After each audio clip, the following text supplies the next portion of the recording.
I know you were watching the Lakers-Knicks second half last night. So maybe I'm overboard on Kristaps Porzingis. Doug, 7'3", shoots, good enough handles. Maybe he's not a great passer. I'm blown away by him. And remember, right now they're playing without Tim Hardaway Jr., who's got the lower leg, the stress fracture injury. And so he doesn't really have anybody creating shots for him. I mean, look, he's just rising up and shooting over people because he hasn't. They talk about Kareem Abdul-Jabbar, who won 6 MVPs, right? And 6 NBA titles, having an unstoppable weapon in the skyhook. It's kind of what Porzingis has. I mean, imagine if he had somebody creating shots for him. And I heard you talking about how the rules are designed to protect perimeter players and not interior players. Now, I think that's a big challenge for the NBA. Look, I love that it's become a guard-friendly game. Sure. And even these big guys, the Embiids, the Karl-Anthony Towns, the Porzingis shooting threes, it's become a perimeter-dominated game. And analytics tell you you're smarter to shoot the three than you are to post up. But they need to find ways so that we bring the low post back into basketball. Yes. We bring the big man back into basketball. They need to change the officiating, make it tighter so it's not, even in the playoffs, not World War III down low, because these are stars in which you can build around. And when you go to see an NBA game, and it's far different, as you know, in person as opposed to watching it on TV. One, you want to see the shooting because they shoot from a range to which none of us can fathom at a percentage to which none of us are capable of.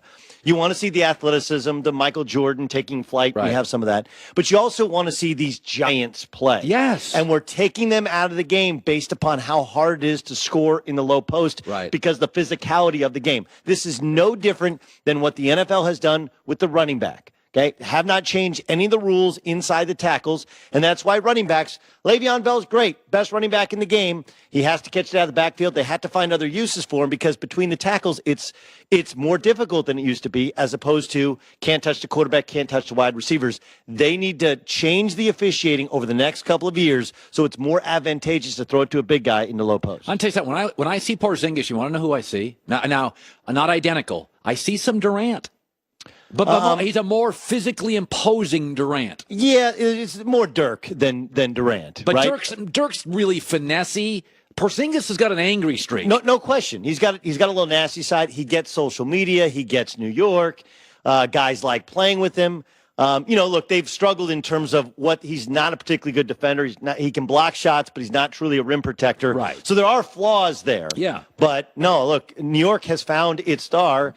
And, I know there was the Sam Amick story about LeBron potentially focusing maybe on Houston. Yeah. LeBron's only leave Cleveland to go to L.A. or maybe to New York. And this is the type of player. I don't know if LeBron joins him, but somebody's going to join him and rebuild the Knicks. And think about how hot the NBA is. Imagine how hot it could be if the Lakers and the Knicks were both going. Both had championship. Because we know the teams. Celtics are going to be good. No question. Yeah. And and you got the 76ers, which feel like they're on the way up as well. I started my show saying, listen, man, LeBron James, he follows social media. He sends messages, some cryptic. So suddenly last night he doesn't shoot much and he has 17 assists. 2 nights after Harden had 17 assists. Last year, he doubled his triple-doubles because that became the narrative. After Kobe goes to MSG and drops 61, he comes out 2 nights later, does 52 with a bunch of assists and a bunch of rebounds.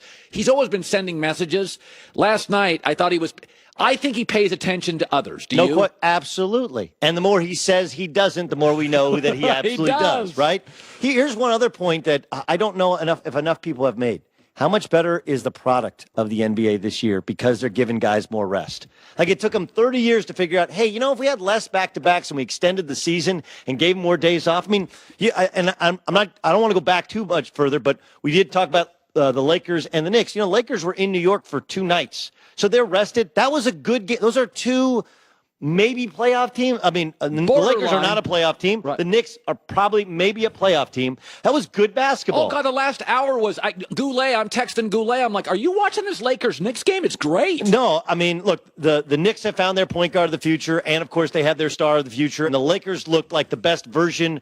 Even, Brandon Ingram played terribly, shot the ball terribly, but generally the energy was good in the building. So I think some of it is also that the league has given these guys more time off so that you can see just how good LeBron is. But there's no question in my mind. He knows, you can get 17 assists? So can I, right?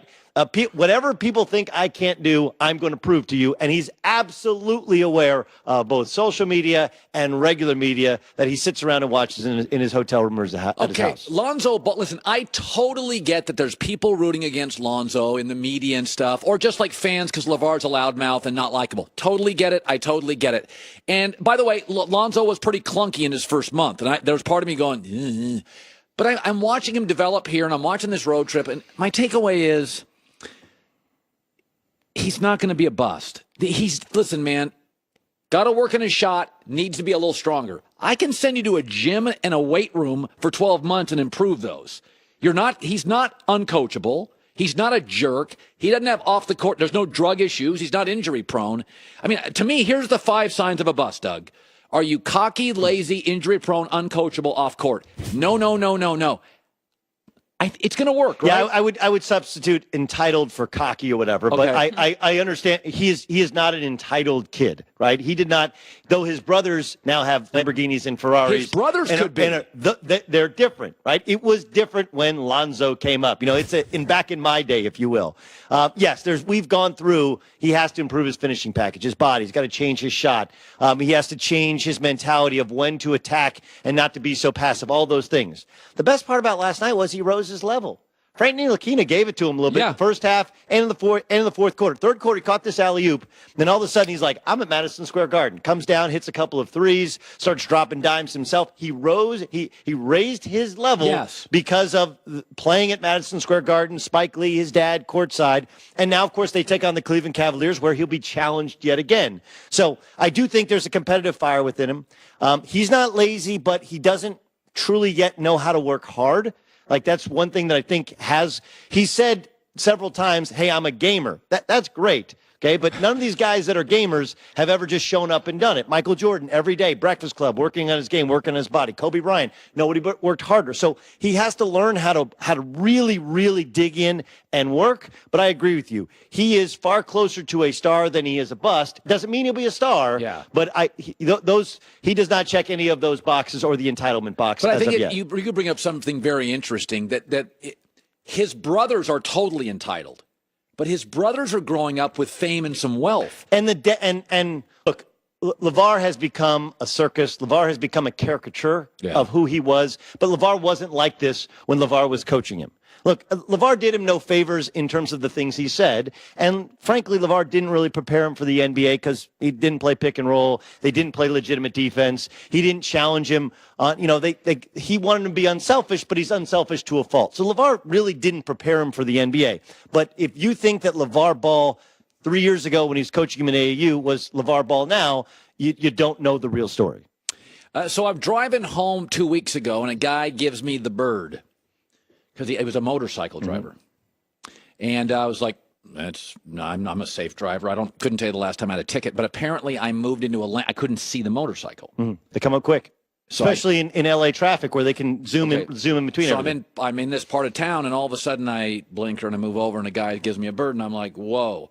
And I'm told you have, we're talking about running quarterbacks, that you compare it to motorcycles. Yes. So here's the thing. A motorcycle is quicker, is more fuel efficient.